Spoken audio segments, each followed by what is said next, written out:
They say a yellow school bus left Grayditch one foggy autumn morning, carrying children whose laughter filled the cold air. It never returned. No one ever found tire marks, wreckage, or bodies, just silence. The parents stopped speaking of it, but every October they gathered at the road by the quarry, their hollow eyes fixed on the fog, as if waiting for something that never came.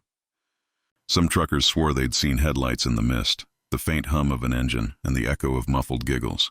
A hiker once left his phone recording before vanishing, the last sound a voice whispering, "Room for one more." I came to Grayditch 2 days after Christmas, chasing the story. The town was too quiet, its streets deserted, its windows shuttered though daylight still lingered.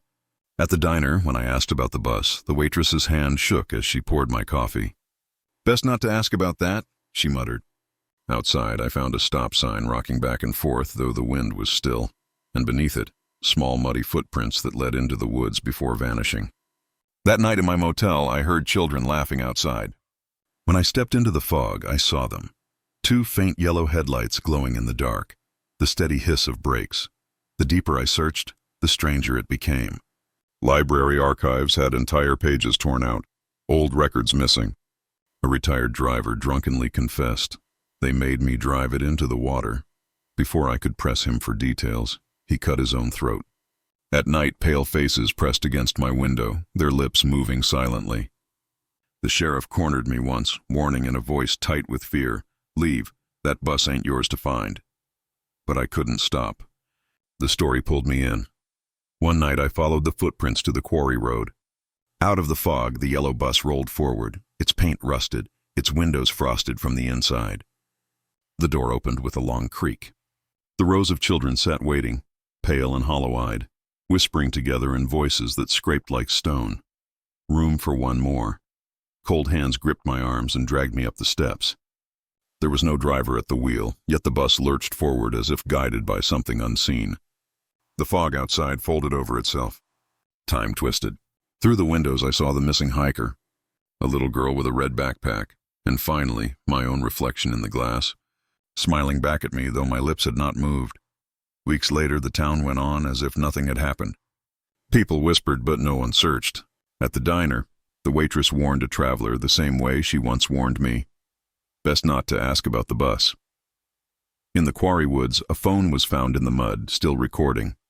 The final minutes held the rumble of the engine, children's laughter, and a broken voice whispering, "This time, I'm driving. The bus is still out there, and it is never full." It was always the sound that drew me in. The town of Harrow's End was supposed to be dead quiet after sundown. No bars, no late shops, not even stray dogs prowling the alleys. But at midnight, without fail, the bells of St. Hallow's Church tolled in the darkness. 12 heavy rings that carried through the fog, rattling windows, shivering bones. The strange thing was, the bell tower had been empty for 50 years. The locals pretended not to hear it. I asked at the gas station on my first night. The attendant's eyes dropped instantly, his jaw tightening around words he refused to say. When I pushed further, his voice cracked. "Don't stay out past 11. Don't listen for the bells." That was all.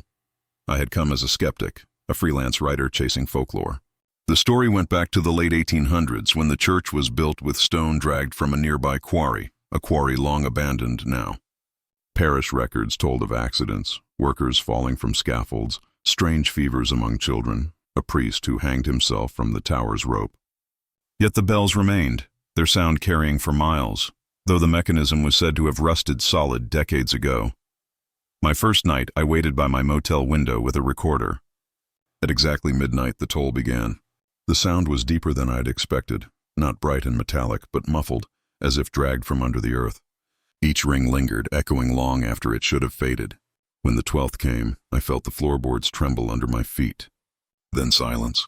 My recorder picked it all up clearly, but when I played it back, the sound distorted into whispers, children's voices, muttering scripture backwards. The second night, I decided to go closer. St. Hallow's stood on a hill at the edge of town, black against the sky, its steeple leaning slightly as if bowed beneath some invisible weight. The gates were rusted but unlocked. The graveyard around it was overgrown, stones sinking into the dirt like teeth into flesh. I stepped through with my flashlight trembling in my hand. The grass was frozen stiff, crunching under my boots, though the night air was strangely warm. Inside, the church reeked of mold and something sweeter, like rotting fruit. Pews were covered in dust, hymnals warped by damp, the altar eaten by mildew. And yet, there were footprints, dozens of them, small and bare, tracked across the dust, leading down the center aisle toward the tower stairs. I remember the sound of the first creak as I set my foot on the staircase. The wood was swollen, ready to give, but it held. I climbed slowly, my breath catching with every groan of timber. Halfway up, the smell changed. It grew sharp, metallic, like rust and dried blood. I shone my flashlight on the walls. The plaster was scored with scratches, long, ragged gouges, as though someone had clawed at it in desperation. When I reached the belfry, my light cut across the massive bell. It hung heavy and black, its surface etched with faint shapes. Not words, not numbers, faces, dozens of them faintly molded into the bronze, some grimacing, some screaming. Their hollow mouths opened wider as the beam touched them, shadows stretching unnaturally long across the tower walls. Then, without warning, the bell moved. Just a sway at first, so slight it could have been my imagination. Then another, wider, until the clapper inside knocked softly against its side. Once, twice. I froze. My watch read 11:58. By the time midnight struck, I was on my knees. The bell tolled above me, each swing sending tremors through the floor. But it wasn't just sound. It was voices, pouring from the bronze, shrill and layered. Children crying, men praying, a woman's high-pitched wail that broke into laughter before collapsing into a scream. The tower walls shook. Dust rained from the ceiling. My flashlight flickered and died, and in the dark I felt them. Small hands brushing my coat, tugging at my sleeves, touching my face. Cold hands, so many of them, pressing against my skin until I choked on the air. I bolted. I don't remember how I made it down the stairs. My legs were shaking, lungs burning, but somehow I stumbled into the graveyard just as the 12th toll rang out. When it ended, so did the voices. The air was still. The hands were gone. I should have left then. God knows I tried. I packed my bags that night and threw them in the trunk. But the car wouldn't start. Not the battery, not the fuel. Everything was fine. The engine simply refused to turn, so I stayed another night. That evening I went back to the diner, desperate for answers. The waitress leaned close, her lips trembling. "They rang it," she whispered. The night the town turned. She told me the old story then, in a voice so faint I strained to hear. During the influenza of 1919, the priest of St. Hallows had sworn to protect his parish. When his congregation began to die, he climbed the tower and rang the bell himself, night after night, begging heaven to spare them. The sickness stopped, but the dead did not stay buried. People saw them wandering the graveyard, heard them crying at windows. The priest was found one dawn, broken at the foot of the stairs, his hands torn raw from the rope. After that, no one dared touch the bell again. Yet it still rang, and with every year, fewer people in Harrow's End seemed willing to acknowledge it at all. "You'll leave," she said, "or you'll stay here forever." Her words burned in me as I returned to the church. Foolish, stubborn, I wanted proof, something to explain away the terror clawing at my mind. This time I brought a camera, batteries, everything ready. I stepped into the belfry at 11:50 and waited. The silence was worse than the noise. The air thickened, pressed against my ears. My chest tightened, my heart thundering. Then a voice, not the bell, not yet, whispered right against my neck. "Pull the rope." My flashlight flicked on by itself. Its beam cut across the tower wall, and I saw them, faces pressed out of the wood, hundreds of them, stretching, twisting, mouths opening in silent agony. The rope dangled inches from my hand, swaying though no wind stirred. I didn't touch it. God help me, I didn't. But the bell began to swing anyway. This time, when it tolled, I saw the dead. They rose from the pews below, pale shapes with gaping mouths, staggering toward the door. Outside, more forms stirred among the gravestones, dragging themselves from the dirt. My camera snapped once, twice on its own, each flash catching another face turning toward me. I ran again, stumbling down the stairs, my throat raw with screams. The church door slammed behind me, but the sound followed. The bell tolled and tolled, never stopping at 12. I ran through the streets, past dark houses, past shuttered windows. I saw curtains twitch. I saw eyes watching, but no one opened their doors. By dawn, the ringing had stopped. I collapsed outside my motel, clothes torn, hands bleeding. When I checked my camera, the photos were blank, only streaks of black and white, warped lines like screaming mouths stretched too wide. I left Harrow's End the next day on foot, abandoning my car. I don't remember the road, only the silence that pressed so heavy it felt like a weight on my chest. I haven't slept since. Because every night, no matter where I am, at exactly midnight I hear them again, the bells tolling, faint in the distance. 12 times, always 12. And sometimes, if I'm not careful, I hear the voice behind me, a whisper soft as breath on my ear, pull the rope. The first thing you notice about Miller's Diner isn't the neon sign, though it flickers like a dying star at the edge of Harrow Creek's only highway. It's the smell, not of bacon or coffee, though those linger faintly. It's something else, thick, metallic, clinging to the air like rusted coins pressed against your tongue. I'd been passing through, a late-night drive gone too long, when I stopped there for food. The place was almost empty, just a couple in the corner whispering over pie and an old man hunched at the counter. The waitress smiled too wide when she handed me the menu. Her eyes, however, didn't smile at all. I ordered coffee and eggs, trying to shake the unease. That's when I heard it, a low, dull thud, faint from beneath the floor. At first I thought it was my imagination. Then it came again, thud, thud, like someone knocking slowly, heavily from underground. I asked the waitress about it. Her face froze, smile cracking for a heartbeat before she smoothed it back in place. "Pipes," she said flatly and turned away. But the old man at the counter gave a sharp shake of his head, his spoon clinking against the coffee cup. "Ain't pipes," he muttered. When I pressed, he leaned closer, voice hoarse and trembling. "There's a basement under this place. Locked up since before I was born. They say the ground itself won't take to it. That's why the owner keeps it shut. Don't ask no more." He glanced toward the kitchen doors as though afraid someone might hear him. That was when I saw the padlock. A heavy iron thing bolted to a door behind the counter, half hidden in the shadows near the pantry. The metal looked too new, polished compared to the peeling paint of the diner walls. As I stared, the door shuddered once faintly. The dishes on the counter rattled. Nobody moved. The thuds came again, slower this time. Thud, pause, thud, then silence. I tried to laugh it off, but I couldn't eat. Every bite tasted like copper. The waitress avoided my eyes. When I asked for the check, she whispered so low I almost didn't catch it. "Leave before midnight." But curiosity has teeth. It bites, it gnaws. It won't let go. I checked into the motel across the street, though I couldn't sleep. At 11:30, I went back. The diner was closed, lights dim, but the neon sign still buzzed faintly. The parking lot was empty except for a single truck, its windshield frosted from within. When I tried to peer inside, I saw smears across the glass, like handprints pressed hard enough to leave marks. The back door was unlocked. The smell hit me instantly. Thicker now, metallic and rotten sweet like meat gone bad. I crept through the dark kitchen, past cold stoves and empty shelves, until I reached the locked door. The padlock gleamed in my flashlight. And as I stood there, I heard it again. Thud. Louder now, as if whatever was inside knew I was there. The wood of the door bulged slightly with each knock, dust shaking loose from the frame. My hands trembled as I reached out. The lock snapped open far too easily, as if someone had already loosened it. The chain slithered to the floor. The door creaked wide. A staircase yawned downward, steep and narrow into blackness that seemed to swallow my light whole. The smell of rot surged up to choke me, and beneath it all I could hear breathing.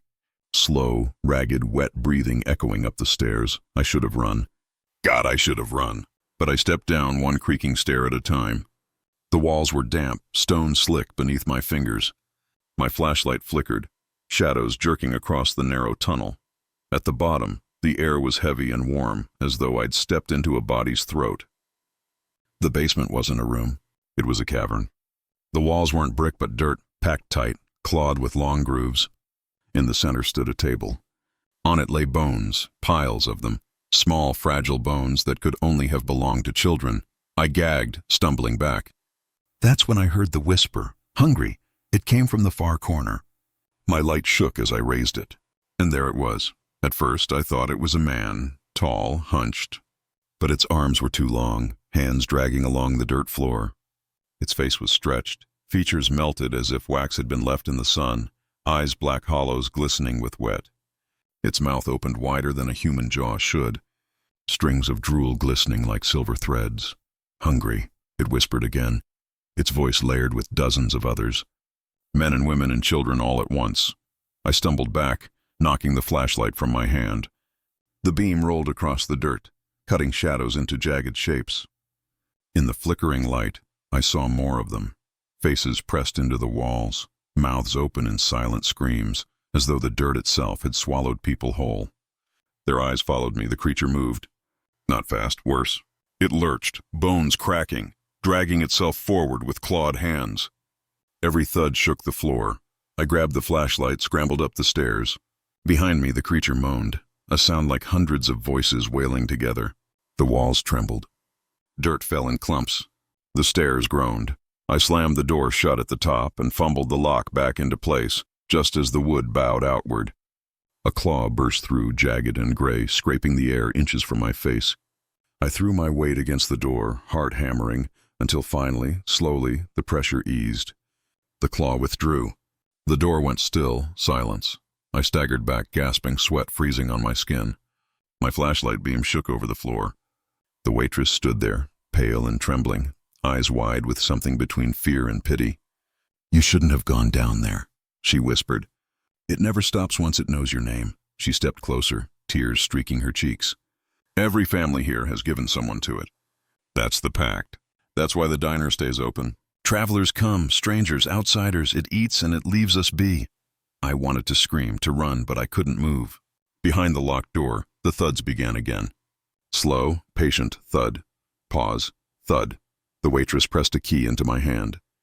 "Leave tonight, don't look back. Don't ever stop driving." I fled into the night, key biting into my palm. My car started instantly, though I hadn't touched the engine since the day before. In the rearview mirror, the diner's neon sign flickered, sputtering once, then glowing red. For a moment I thought I saw faces pressed against the glass of the diner windows, mouths open in soundless screams. I drove until dawn, but even now, days, weeks later, I can't escape it. At night, when the world is quiet, I hear it under the floorboards of every motel, every rest stop, every home I try to sleep in.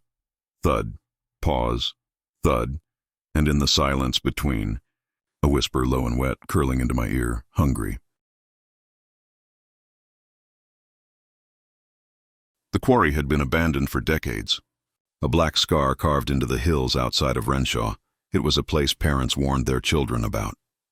Too deep, too cold, too dangerous. But the truth was uglier, whispered only in fragments. People went missing there. Swimmers, hikers, drifters, swallowed by the water, never to surface. I hadn't meant to end up at the quarry. It was late July, the air thick with heat, and I was driving back roads trying to outrun my own head. My little sister Claire had vanished the month before, last seen walking home after dark. No trace, no witnesses. The police shrugged, the neighbors murmured, but I couldn't let it go. The car broke down near the quarry. A hiss of steam, engine coughing dead. I cursed and kicked the tire, then realized where I was.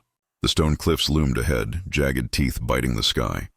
At the base, the water glistened, too still, too dark, like glass poured over midnight. The heat pressed down, suffocating. Against better judgment, I followed the gravel path toward the water's edge. The air grew cooler the closer I came, the kind of damp chill that crawls under your skin. The quarry's silence was oppressive. No birds, no insects, not even the whisper of wind. Only the water, black and bottomless.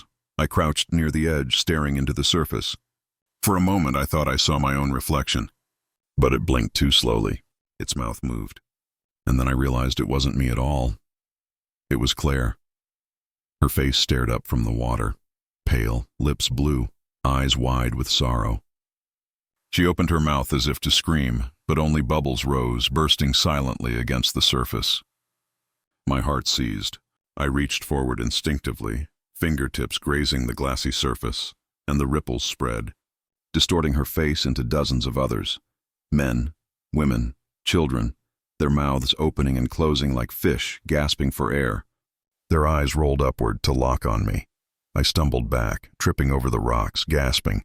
The faces lingered, pressing closer against the surface as though the water itself were a skin they strained against. Then, one by one, they sank back into the depths. The water stilled, black and perfect again.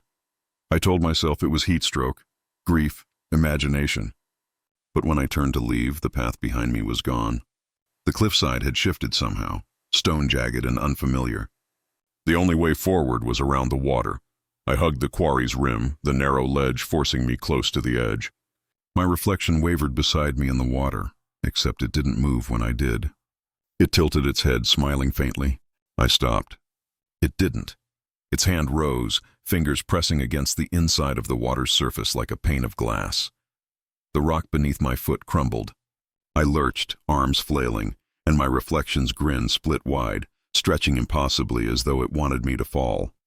At the last second, I clawed at the cliffside and dragged myself back onto solid ground. My reflection melted into the black. By the time I reached the far side of the quarry, night was bleeding into the sky. Shadows spread across the water, and with them, the voices began. At first they were whispers, threading up from the depths. My name spoken in Claire's voice, then louder, overlapping. Dozens of voices crying, pleading, begging to be pulled free. I covered my ears, but the sound was inside me, vibrating through bone and blood. Help us. Stay. Join us. Shapes moved beneath the surface, arms reaching upward, pale bodies drifting closer. I realized with dawning horror that they weren't floating. They were standing. On the quarry floor, impossibly deep, rows of them gazed up at me. Their faces pale moons shimmering in the black, mouths open in silent chants. The earth beneath me trembled. Water lapped against the rocks, though no wind stirred. And then one of them rose. It was Claire again, her hair fanning around her face, eyes dull yet burning with recognition. She broke the surface without a ripple, standing atop the water as though it bore her weight. Her lips moved, voice soft and terrible. You left me. My throat closed. Tears burned my eyes. I didn't. Claire, I've been looking. She tilted her head, water dripping from her chin. You can still come. We can be together. Just step in. The water behind her churned as more figures rose. Dozens, hundreds, all those who had vanished, staring with glassy eyes, their bodies swaying like reeds. And behind them, something larger moved, a shape vast and formless, deeper than shadow. Its outline shifted with each second, sometimes wings, sometimes claws, sometimes a face stretched impossibly wide. Its eyes burned, twin lanterns beneath the waves. And as it stirred, the quarry groaned, stone grinding as though the earth itself resented its presence. Claire's voice sharpened, layered with the others. Come, it's the only way out. I took a step back, shaking, every instinct screaming to flee. But the path was gone. The cliff edges twisted, leading only downward. The water lapped closer to my boots, hungry. I screamed, picking up a jagged stone and hurling it into the water. It struck Claire's face and passed through like mist. She didn't flinch. She only smiled, lips parting to reveal a mouth too wide, too full of teeth. The others smiled too, hundreds of mouths opening, water boiling with their laughter. I turned and ran along the rim, not caring where it led. The quarry twisted like a maze, cliffs folding in on themselves. Every path circled back to the water. My breath tore at my lungs, legs burning, and still the voices followed. Finally, I stumbled into a clearing where the rock jutted out over the quarry like a diving ledge. Below, the water churned black and furious, faces pressing against the surface in grotesque anticipation. Claire stood among them, eyes locked on mine. You can't leave, she said. Her voice came from inside my head now. You belong here. The cliff beneath me cracked, stones tumbling into the water. The faces surged upward, reaching, arms clawing the air. I backed away, but the ground gave out. With a scream, I toppled forward and landed on asphalt. I was back by my car, engine steaming, headlights still faintly glowing.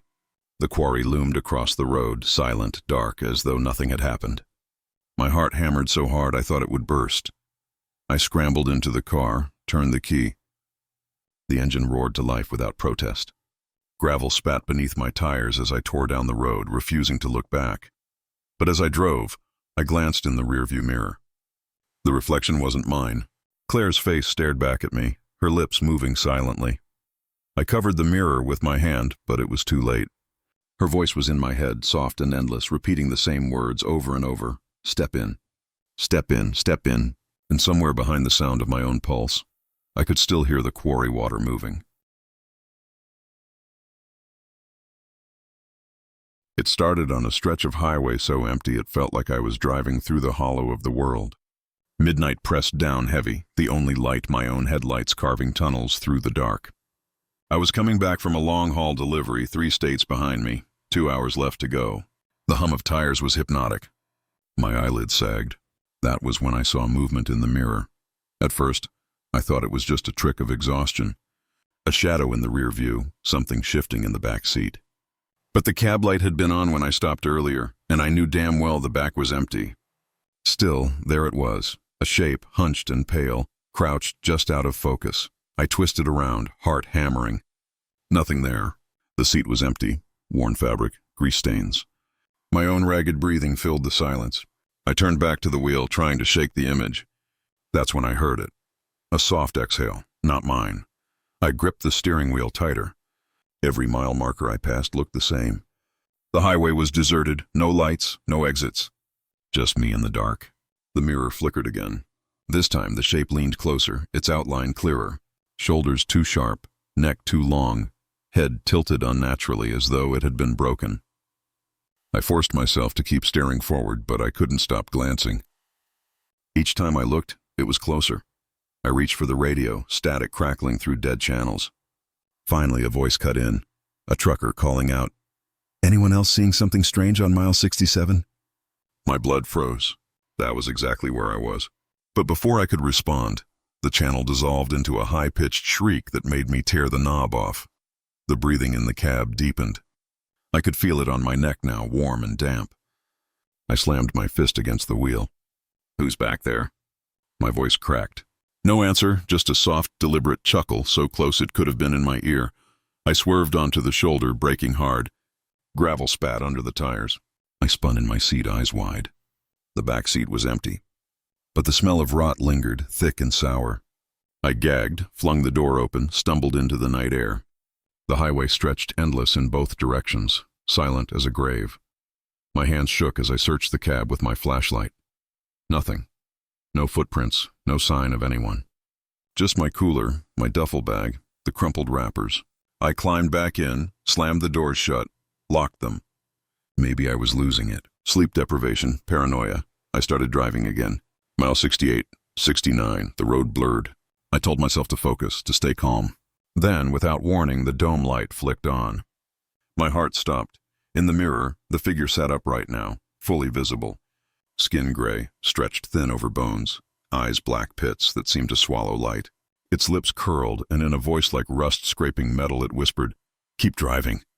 I screamed and stomped the gas, engine roaring. The truck shot forward, speedometer climbing. I refused to look back, but in the corner of my eye, the thing shifted with every jolt, swaying like it belonged there, like it had always been there.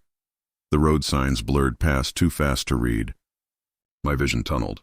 Every time I blinked, the passenger was closer, first behind me, then beside me, then its reflection staring from the passenger seat, though no one sat there. Its grin widened, teeth jagged and endless. I grabbed my phone with one hand, dialing 911. Static hissed, then a voice answered, not the dispatcher, but a low whisper. "We're already here." The phone went dead. I hurled it onto the seat, sweat pouring down my back. My knuckles whitened around the wheel. "Leave me alone," I shouted. The cab vibrated with laughter, high and shrill, rising until it drowned the engine. The headlights flickered. For a second, the road vanished, replaced by rows of pale faces stretching into the dark, all staring at me through the glass. I blinked hard, swerving, tires screeching. The highway returned, but the passenger was gone. Relief lasted a heartbeat. Then the mirror cracked, a hairline fracture snaking across the glass. The reflection didn't match. In it, the figure sat calmly in the back seat, smiling as though nothing had changed. My reflection in the driver's seat was grinning too, though my mouth was frozen in a scream. I tore the mirror down, hurling it onto the floor. For the next few miles, nothing. Just road and silence. My pulse slowed. My breathing steadied. Maybe destroying the mirror broke it. Maybe whatever it was had left. Then I saw the shape in the passenger side window. Its face pressed against the glass from outside, though I was going 80 miles an hour. Its lips mouthed words I couldn't hear. My chest caved with terror.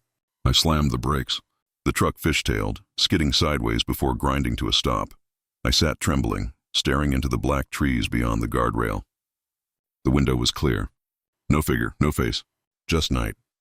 Slowly, I put the truck back in gear, heart rattling. The miles crawled.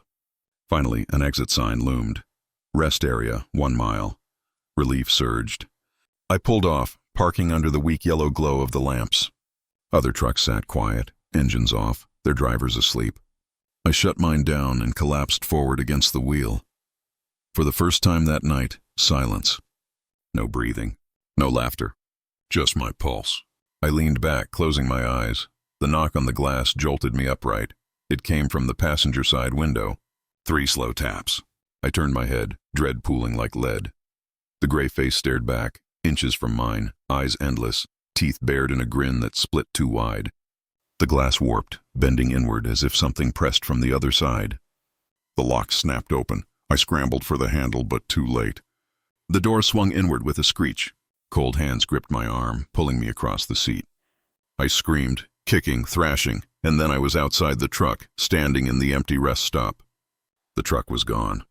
The lot was empty. No lights, no other vehicles. Just me and the mirror lying at my feet, unbroken, its surface reflecting not my face but the passenger's. It smiled, mouthing words I couldn't hear. My chest tightened as the realization sank in. The truck was still moving, still out there, but I wasn't in it anymore. I was stuck here, with him, and on the endless highway, somewhere in the dark, another driver would glance into their mirror and see a shadow in the back seat.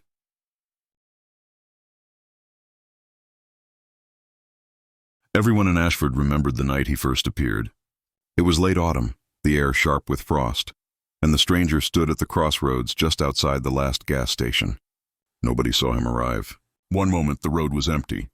The next he was there, tall, thin, dressed in a black suit that looked 30 years out of date. His skin was pale, almost gray, and his hat shadowed most of his face. But it was the smile that unsettled people most, too wide, too patient. I was 16 then, sitting in my father's truck, waiting for him to finish paying at the station.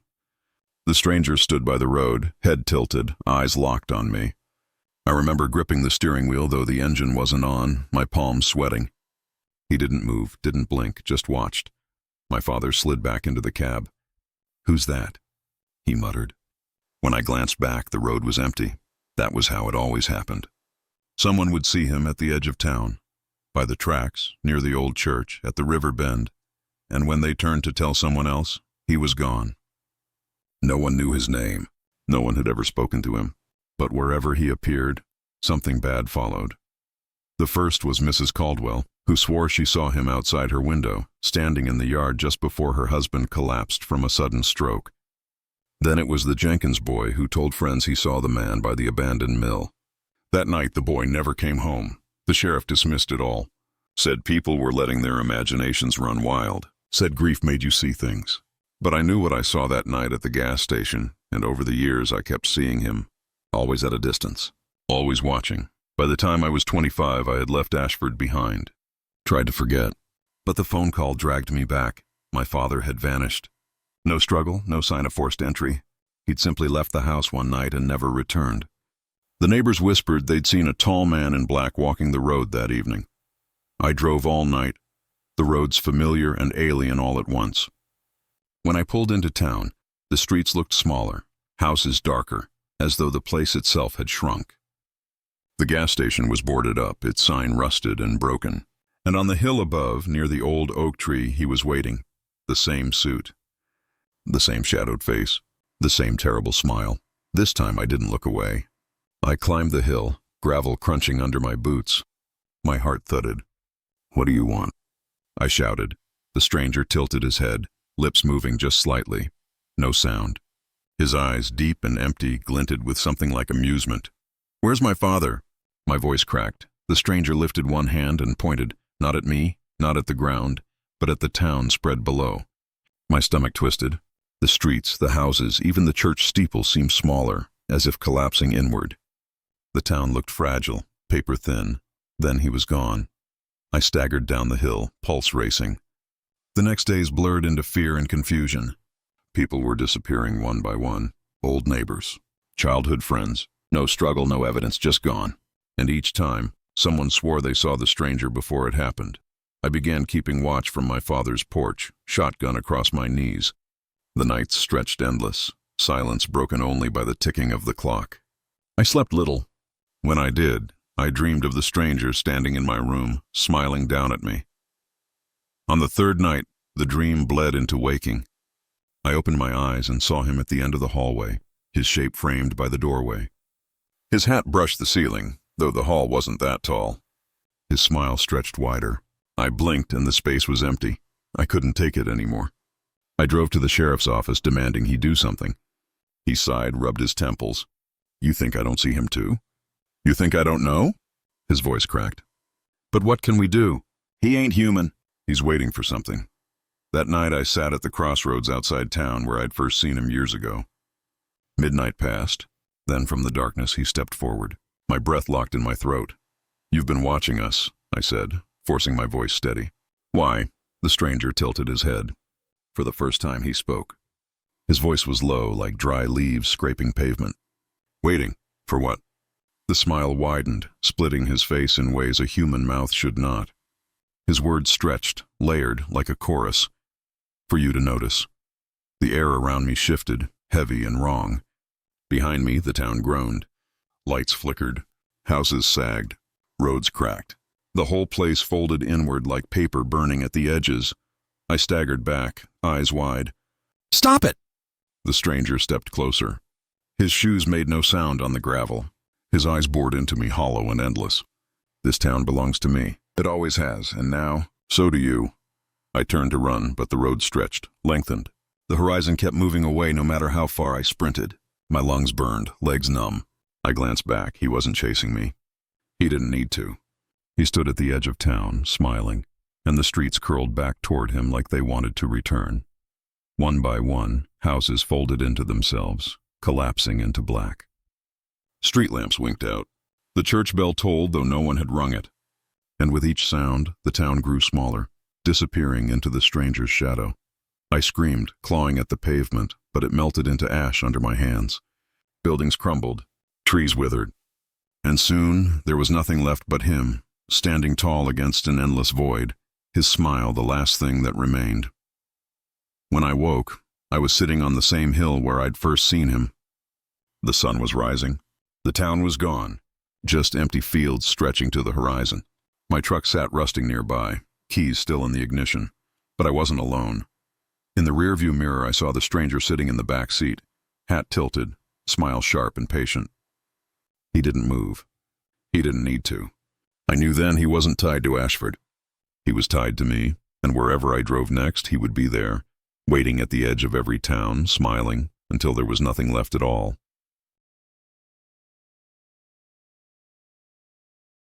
They say when Ashmere Hollow finally died, the whole town went dark in one night. Street lamps that had burned for 50 years flickered out. Shops closed. Houses emptied. By the time I drove through, there was nothing but silence, and in every window, only shadows. Nothing lived there anymore. Nothing but one house. I noticed it as the highway curved. A sagging colonial at the far edge of town, its roof half collapsed, its porch rotting. And yet, through its windows, yellow light glowed faint and steady, as if someone still lived inside. It was the only light for miles. My instincts screamed to keep driving, but exhaustion and curiosity dragged me off the road, tires crunching gravel until I parked outside the crooked fence. The night air was damp, heavy with mildew. No sound, no crickets, no wind, only the faint hum of that light burning. I told myself it might be a safe place to sleep, maybe some stubborn old-timer who refused to leave. I knocked on the door. No answer. I tried again. Silence. My hand found the knob. It turned easily. The door creaked open. Inside, the air was warmer, thick with dust and the faint smell of kerosene. A single lamp burned in the living room, casting long shadows across wallpaper that peeled in strips. The furniture was covered in white sheets, though they were stained yellow with age. The floor groaned beneath me as I stepped inside. "Hello?" My voice wavered. The house breathed silence back at me. I should have left then, but fatigue dragged me down. I dropped my bag by the couch and sat, staring at the lamp's flickering flame. The warmth lulled me. My eyelids sagged. I drifted to sleep. I woke to footsteps above me. Slow, deliberate pacing across the upstairs floorboards. My chest tightened. The lamp still burned, but the flame bent sharply as though some invisible breath blew against it. "Hello?" My voice cracked. No answer. The steps stopped. I forced myself upstairs. The hallway stretched too long, walls warped with shadow. Doors lined each side, all shut. My pulse thundered. I chose the first, pushed it open. Empty. Just a bare room, window boarded. I tried the next. Same. At the far end of the hall, one door glowed faintly around the edges, light spilling through the cracks. I reached for it, hand trembling. When I pushed it open, my knees buckled. It was my childhood bedroom, down to the posters on the walls, the bedspread, the little wooden desk. But I hadn't lived here. I had never been in this house before. Still, everything was exact. On the bed sat a lamp identical to the one downstairs, burning with the same steady flame. My reflection stared back at me in the window glass, though the boards should have blocked it. My reflection smiled. I did not. The door slammed shut behind me. The lamp flickered violently, shadows dancing across the walls. Whispers filled the room, low, layered, hundreds of voices murmuring at once. My head pounded. I spun, clawing at the door. It wouldn't budge. "Why here?" I shouted. The whispers stopped. The lamp steadied. And then a voice answered, soft, from the corner of the room. "Because you looked." A shape moved in the shadows. A man, or the echo of one. His face was wrong, blurred as though smeared across glass. His eyes glowed faint yellow, like kerosene flame. "You saw the light," he continued. "No one else did." "That makes you ours," the flame flared. The wallpaper peeled faster, curling into ash. The bed sagged inward as if something heavy pressed from below. My reflection in the window tilted its head, grinning wider, wider, until its mouth split ear to ear. I pounded the glass with my fists, desperate. But the boards outside vanished, and what lay beyond wasn't the night sky. It was rows of houses, endless, everyone glowing with the same yellow lamps. Shadows moved in every window, watching, waiting. The figure stepped closer, whispering in my ear. "There is always one house left. One light left burning. It calls, and someone always answers." The lamp exploded, plunging the room into darkness. For a heartbeat, silence. Then the house shook, groaning as though it were alive. From the floorboards below came the sound of dozens of feet pounding upward. The door burst open. Figures flooded the hall, pale, hollow-eyed, their faces half hidden by shadow. Some were children, some were old. All of them burned faintly with that same yellow glow in their eyes. They crowded the doorway, whispering in unison. "Stay," I screamed, shoving past them, bolting down the hall, stairs groaning under my weight. The front door loomed ahead, but the house stretched, the hallway lengthening with each desperate step. Behind me, the voices rose, shrill, chanting.